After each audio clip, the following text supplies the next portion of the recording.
नाशिकचा कथित भोंदू अशोक खरात त्याच्या काळ्या कारनाम्यांचे एकामागून एक थरार आता समोर येत आहेत। शिर्डीतील एका जमीन व्यवहारापूर्वी खरातच्या बँक खात्यात तब्बल 3 कोटी रुपयांची उलाढाल झाल्याची धक्कादायक माहिती तपासात उघड आलेली आहे। आणि या प्रकरणामध्ये आता राजकीय धागेदोरेही समोर येत असून दीपक लोंढे नावाचे गृहस्थ पोलिसांच्या रडारवर आलेत। बघूयात हा सगळा नेमका प्रकार काय आहे त्याबद्दलचा एक रिपोर्ट।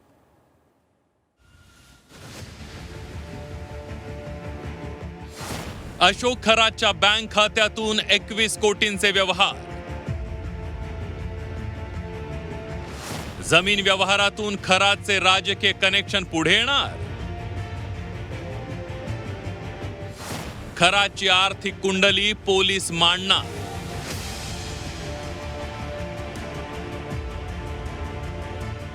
राजकीय नेत्यांपासून बड्या अधिकाऱ्यांच्या मुलांकांच्या आकड्यांची मांडणी करणाऱ्या अशोक खरातची कुंडली हळूहळू बाहेर येऊ लागली आहे। वर्षाचं 12 लाख उत्पन्न दाखवणाऱ्या अशोक खरातने 2 राष्ट्रीयकृत बँकांमधून तब्बल 21 कोटींची उलाढाल केल्याची माहिती समोर आली आहे। अशोक खरातने शिर्डीतली 4 एकर जमीन खरेदी केली आहे। या जमिनीचा मोबदला म्हणून खरातने एका राष्ट्रीयकृत बँकेत 3 कोटी रुपये जमा केले। या जमीन व्यवहारात फसवणूक झाल्यानंतर जमीन मालक गोंदकर यांनी पोलिसात धाव घेतल्यानंतर पोलिसात गुन्हा दाखल झालाय। शिर्डी पोलिसांनी अशोक खरात, त्याची पत्नी कल्पना खरात, अरविंद बावके, किरण सोनावणे आणि अशोक तांबे यांच्या विरोधात सावकारी आणि फसवणुकीचा गुन्हा दाखल केला। काळी माया लपवण्यासाठी खासगी पतसंस्थांचा वापर केला। शिर्डी तालुक्यातल्या राहतामधली समता ही पतसंस्था त्यापैकी एक। या पतसंस्थेमध्ये वेगवेगळ्या नावांनी त्याने हा पैसा वेगवेगळ्या खात्यांमध्ये लपवला। बँक खाते ऑपरेट करण्यासाठी मात्र त्याने आपल्या नंबरचा वापर करून स्वतः या खात्यांमध्ये व्यवहार केले। विशेष म्हणजे खरात केवळ 12 लाख रुपयांचं वार्षिक उत्पन्न आयकर विभागात दाखवत होता।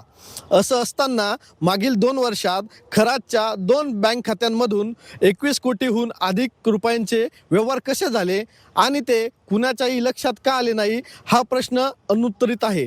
आता गोंदकर यांच्या जमिनीच्या गैरव्यवहारातून खरातचा फास हळूहळू आवळला जातोय।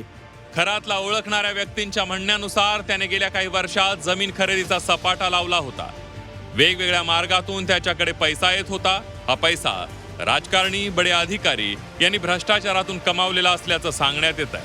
हा पैसा कसा आला, कुठून आला याच्या वाटा शोधल्या जात आहेत। या वाटा अनेक राजकारण्यांकडे येऊन जातील अशी शक्यता वर्तवली जाते। सध्या ईडी आणि पोलिसांनी खराच्या आर्थिक उलाढालीचा एक अध्याय उघड करायला लावल्यानं अनेक राजकारण्यांचे धाबे दणाणले। कुणाल जमदाडेसह योगेश खरे, झी 24 तास, नाशिक।